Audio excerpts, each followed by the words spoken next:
Le prophète dit: ô vous les hommes, sachez une chose, sachez que Dieu a juré par sa grandeur et par sa puissance.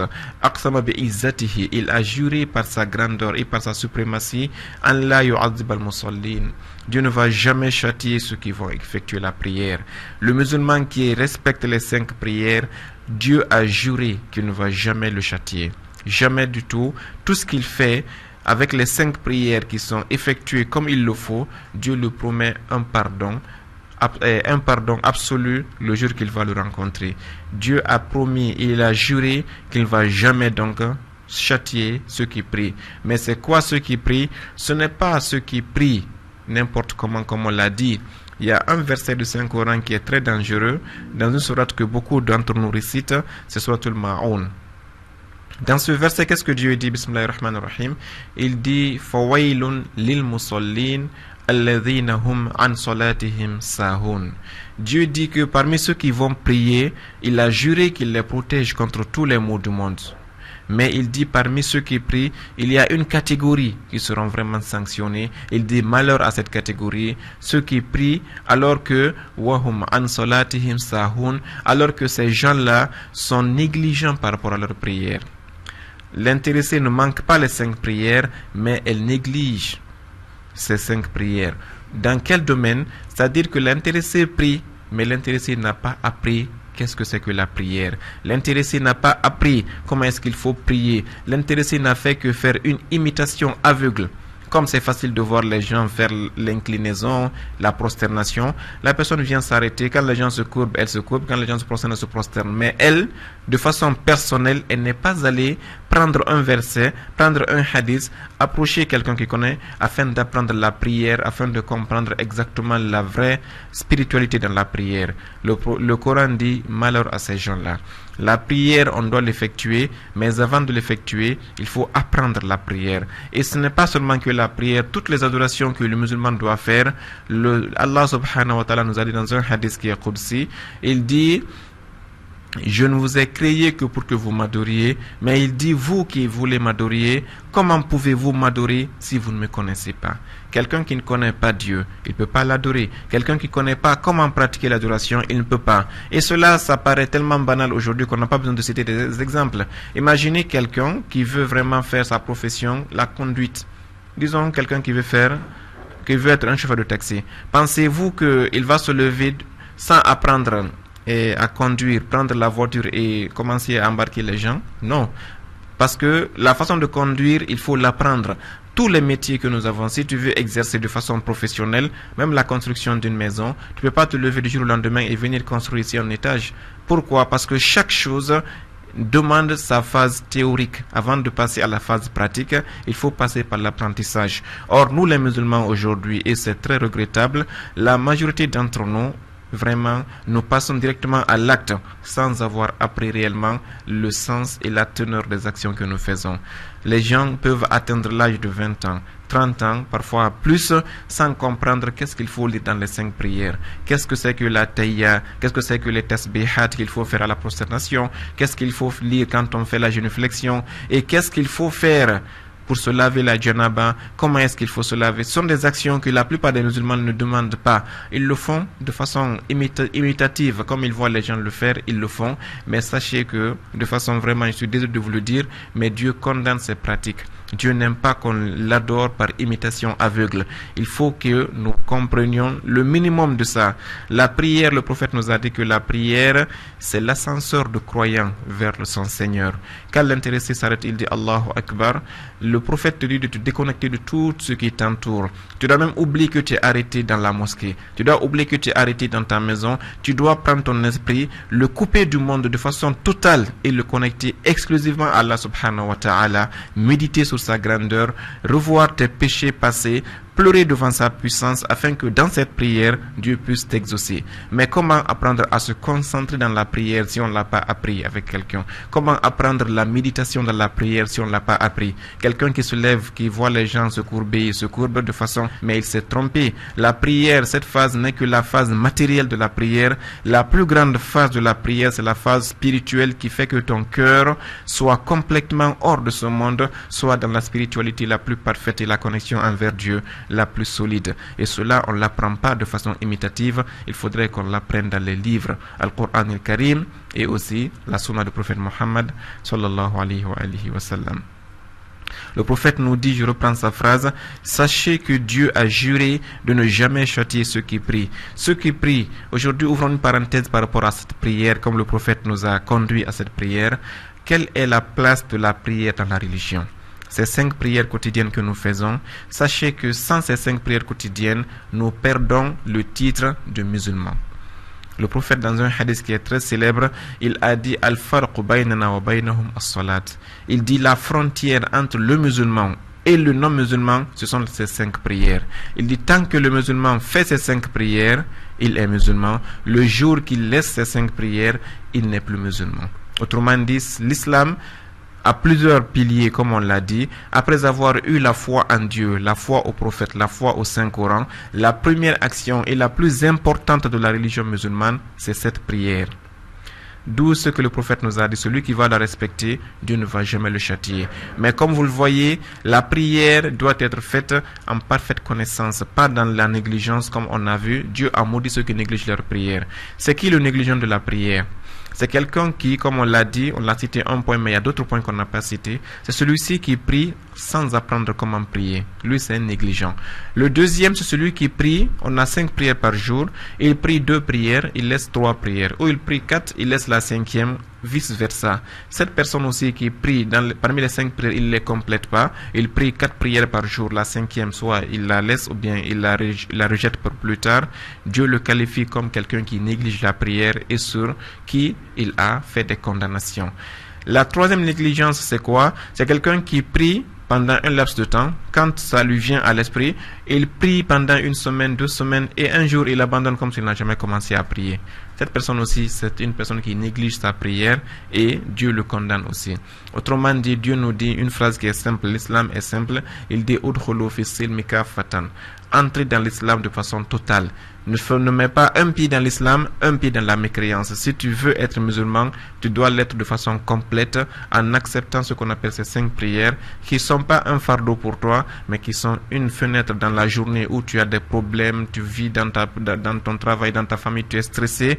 Dieu a placé une prière parmi les 5 prières afin que tu viennes chez lui, tu parles avec lui, tu évacues ton stress, tu évacues tes peines, tes douleurs et tu reviens dans le monde ressourcé d'énergie, plein de bonheur dans ton cœur. C'est ça la prière. Ce n'est pas un fardeau. C'est une visite que Dieu t'a accordée 5 fois par jour pour venir te voir, te demander qu'est-ce qui ne va pas dans ta vie afin qu'il puisse t'aider dans le reste de ta journée. Ça, c'est une faveur divine. C'est un droit que nous devrions revendiquer et Dieu a pensé cela pour nous lui-même avant même qu'on le revendique. Et donc, la prière, les négligents de la prière ne sont pas vraiment aimés par Dieu et ils sont même condamnés. Et parmi ceux qui est plus regrettable, ce sont ceux qui ne prient que pendant le mois de Ramadan. Et cela, sincèrement, c'est une forme de tromperie qu'ils font, mais ils ne trompent que eux-mêmes. Une personne qui pendant toute l'année laisse la prière et pendant le mois de Ramadan, tu le vois assidu, toujours sérieux par rapport à la prière, mais une fois que le Ramadan passe, il revient encore sur ses lassitudes, il est paresseux, il ne prie pas. L'islam le condamne, mais avec la dernière énergie. Ce sont des gens que l'islam a considérés comme étant les adorateurs du mois de Ramadan, mais pas les adorateurs de Dieu subhanahu wa ta'ala. L'islam te dit que Dieu est omniprésent durant toute l'année.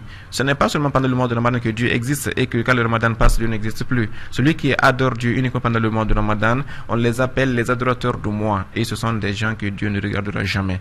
Actuellement, quand tu vas dans les mosquées, elles sont remplies, elles sont pleines de personnes, mais laisse une semaine après le Ramadan, ces personnes vont disparaître des mosquées comme si elles n'ont jamais existé, alors qu'elles sont toujours là dans les quartiers, elles entendent toujours l'appel du muezzin, mais elles pensent que c'est juste le mois de Ramadan qu'on va adorer Dieu. C'est complètement une tromperie, une ruse de Shaitan, un piège du Shaitan, le maudit, afin de vous faire éviter ce qu'on appelle la félicité éternelle.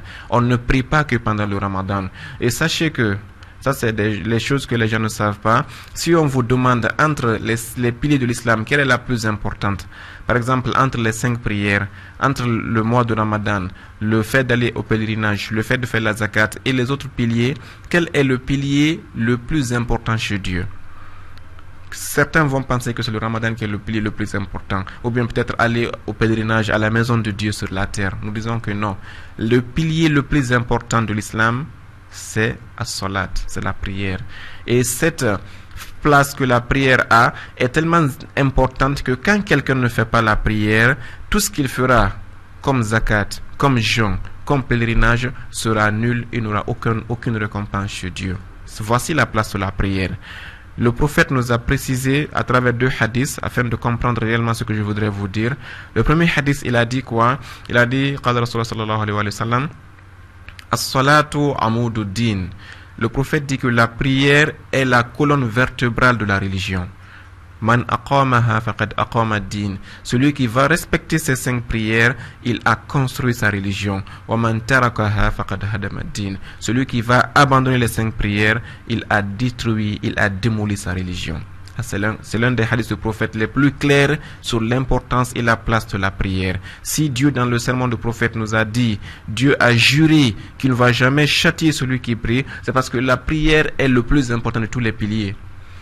Le prophète a dit, la prière est la colonne vertébrale de la religion. Prenez un homme qui a eu un accident, que Dieu nous en protège, et que sa colonne vertébrale est affectée. Pensez-vous qu'il peut se lever et se mettre debout un jour? Il ne peut pas. La colonne vertébrale, c'est elle qui tient les pieds debout. Une fois que c'est cassé, on dit que son dos est cassé. L'intéressé ne peut plus même se lever pour s'asseoir. Il est toujours allongé par terre. C'est comme s'il est complètement à plat. Le prophète prend l'exemple de cette colonne vertébrale. Il dit la prière est par rapport à la religion, comme la colonne vertébrale est par rapport au corps humain.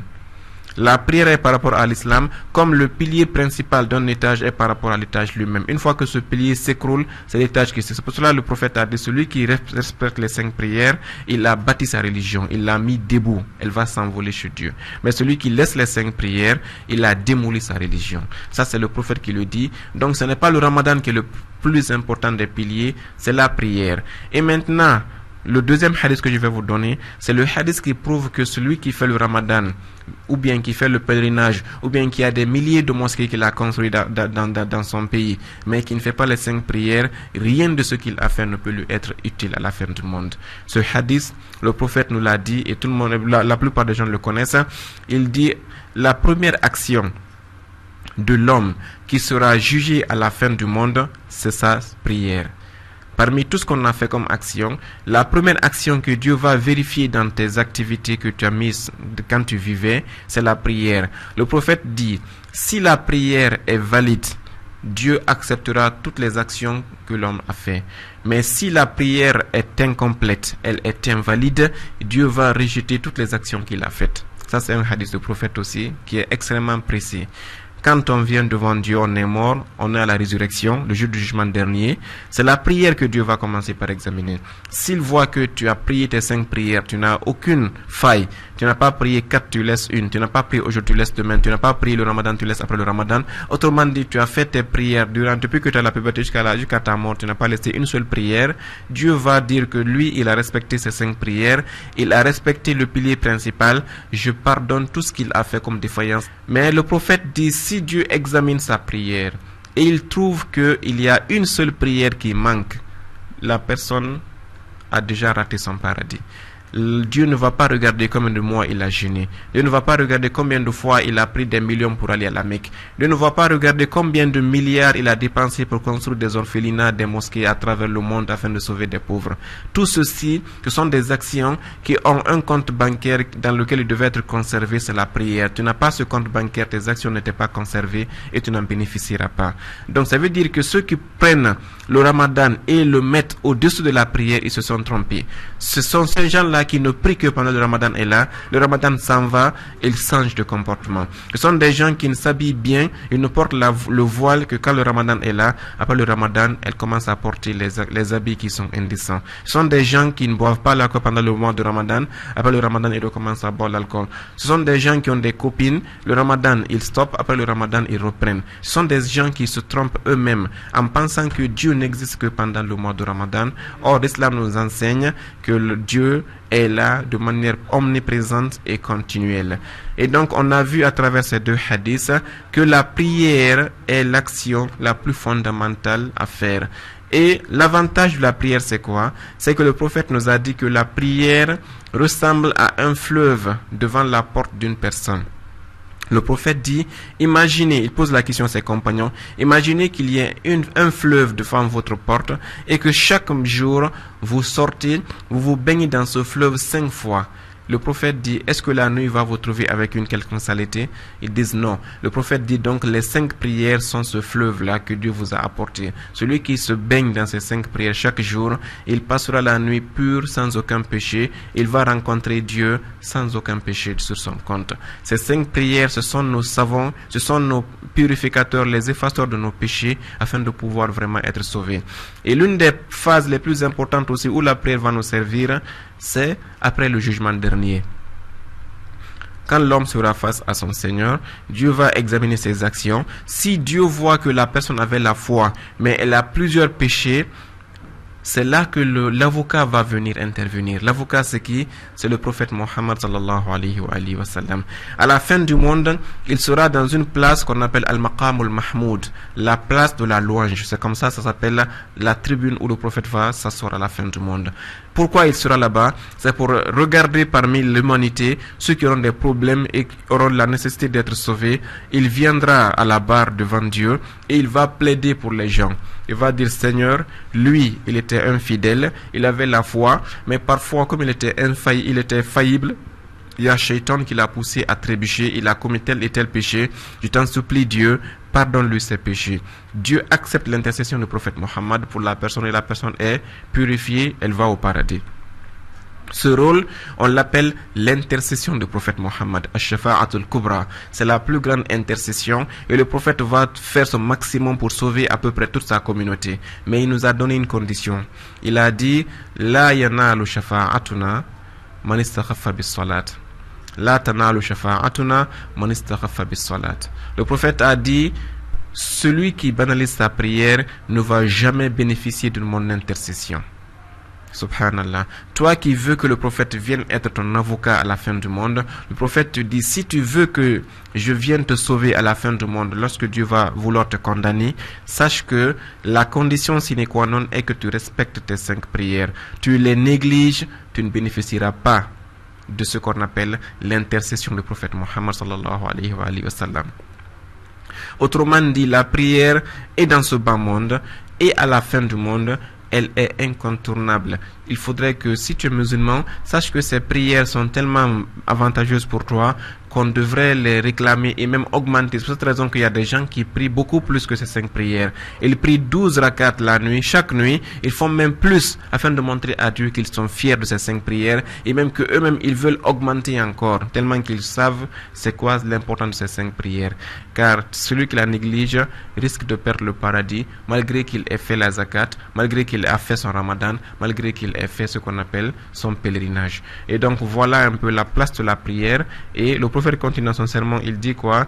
Dieu ne va pas châtier ceux qui font la prosternation et surtout aussi, il ne va jamais les effrayer par l'enfer lorsque les gens seront debout devant le Seigneur de l'univers. Lorsque les gens seront là pour être jugés, Dieu va mettre à l'abri ceux qui faisaient la prière, il va mettre à l'abri ceux qui faisaient des prosternations, ils ne vont jamais être effrayés par l'enfer. Dieu dit qu'il va protéger les gens contre les affres de l'enfer, mais quels gens? Les gens qui effectuaient la prière.